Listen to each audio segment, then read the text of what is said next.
Olá, quero cumprimentar a todos com a graça e com a paz do nosso maravilhoso Senhor e Salvador Jesus Cristo. Eu sou seu irmão em Cristo, Francisco Brito, trazendo mais uma vez a palavra de Deus. O que significa Estado laico?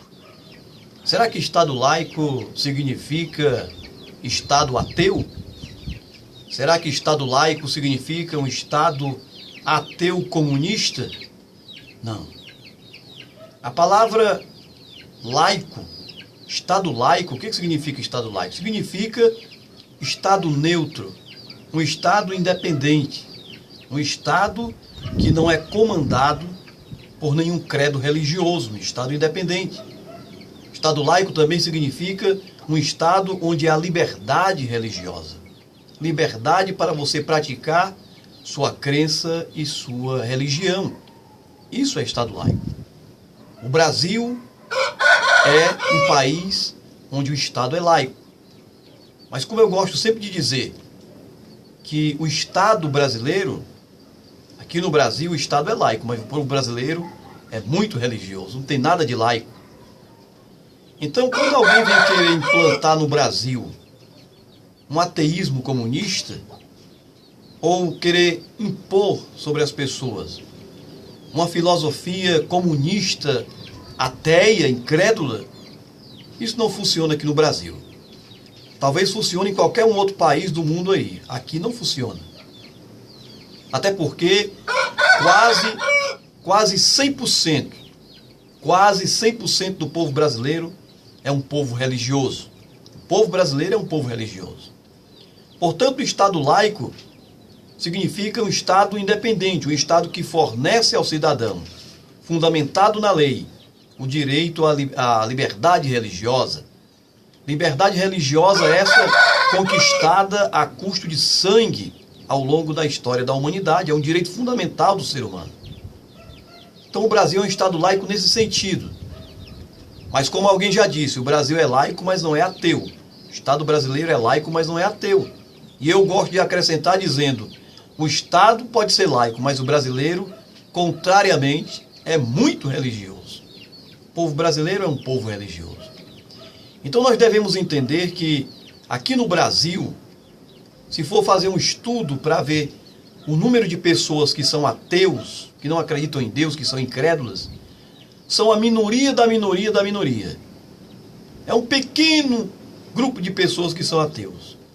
A grande parte do povo brasileiro é composta de pessoas de fé.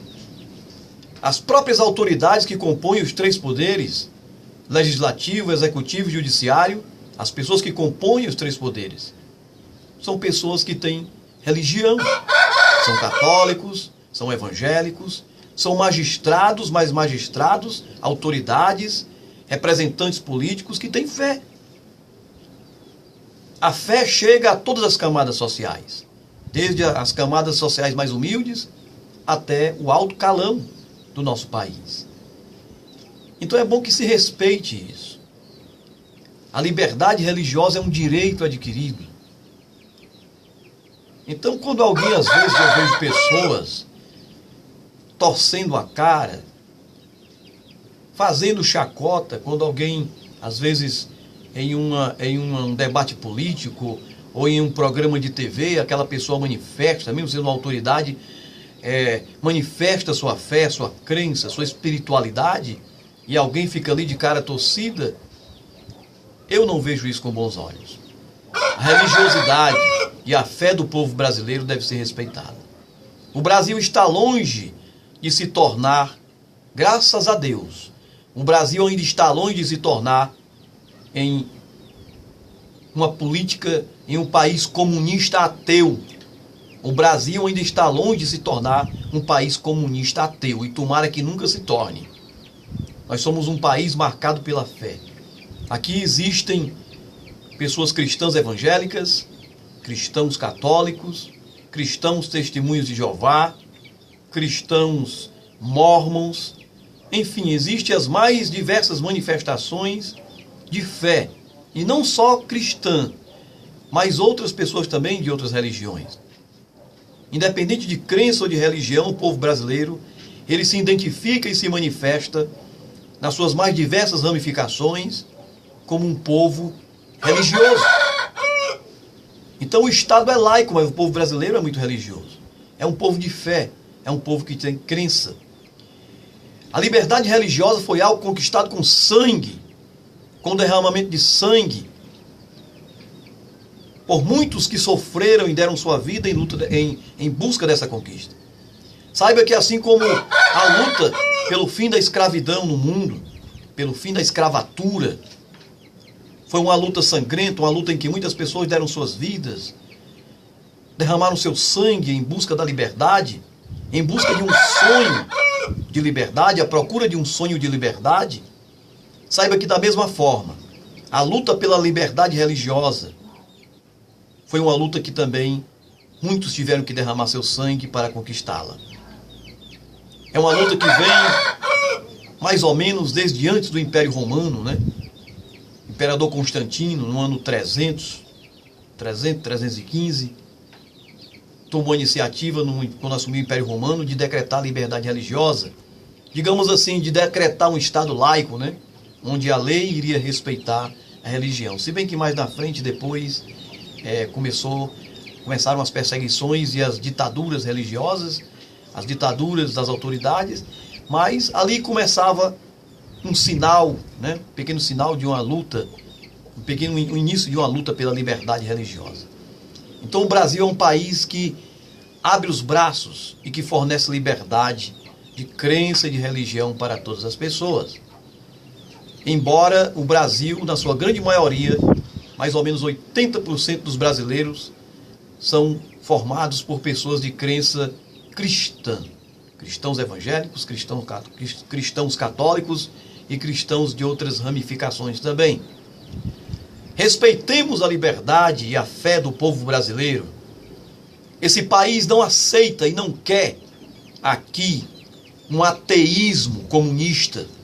Esse país não quer, pelo menos por enquanto, e com a graça de Deus jamais quererá, digamos assim, jamais esse país irá querer, irá desejar aqui a miséria de se tornar um país comunista ateu.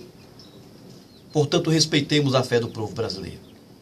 A palavra de Deus nos diz aqui no livro de Hebreus, na Bíblia Sagrada, Novo Testamento, carta aos Hebreus, capítulo 11, versículo 6, diz que sem fé é impossível agradar a Deus, porque é necessário que aquele que se aproxima de Deus creia que Ele existe e que é um recompensador daqueles que o buscam. A palavra de Deus nos diz em o Evangelho de João, capítulo 3, versículo 18, que quem não crê perderá a posse da vida eterna, a graça da vida eterna. Jesus nos diz no Evangelho de Marcos, capítulo 16, versículo 16, quem crê e for batizado será salvo, mas quem não crê será condenado.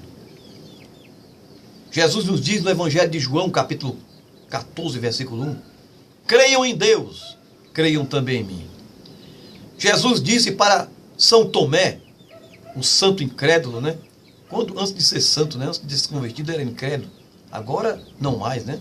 Antes de ter morrido, ele se converteu de verdade, mas antes de ter abraçado uma fé verdadeira em Cristo, ele era incrédulo.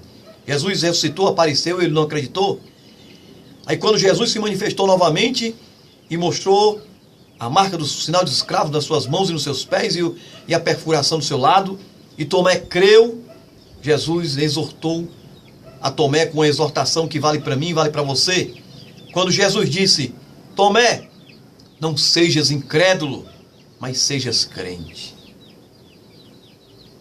Jamais abandonemos nossa fé na palavra de Deus, nossa crença no Deus verdadeiro, nossa crença na Bíblia Sagrada, na palavra de Deus.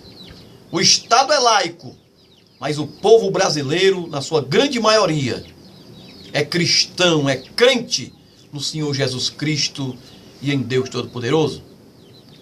Não nos envergonhemos jamais de professar e de assumir publicamente a nossa fé no Evangelho de Jesus, na Santa Palavra de Deus, no Senhor Jesus Cristo, em Deus nosso Pai. A nossa fé não é razão de vergonha, é um motivo de um orgulho santo. O apóstolo Paulo dizia na carta aos Romanos, capítulo 1, versículo 16, Não me envergonho do Evangelho de Cristo, porque é o poder de Deus para a salvação de todo aquele que crê. Não nos envergonhemos de nossa fé. O Brasil é laico, mas não é ateu. O Brasil é laico. O Estado é laico. Mas aqui ainda não está vogando, aqui não está funcionando aqui ainda e nunca estará um comunismo ateu. O Estado é laico, nosso Brasil dá liberdade de religião, mas o povo brasileiro é um povo de muita fé e de muita religiosidade. E nos orgulhamos por isso. Graças a Deus e louvado seja o nome do Senhor Jesus Cristo. Eu sou o seu irmão em Cristo, Francisco Brito. Ficam por aqui minhas palavras. Até o nosso próximo encontro em nome de Jesus.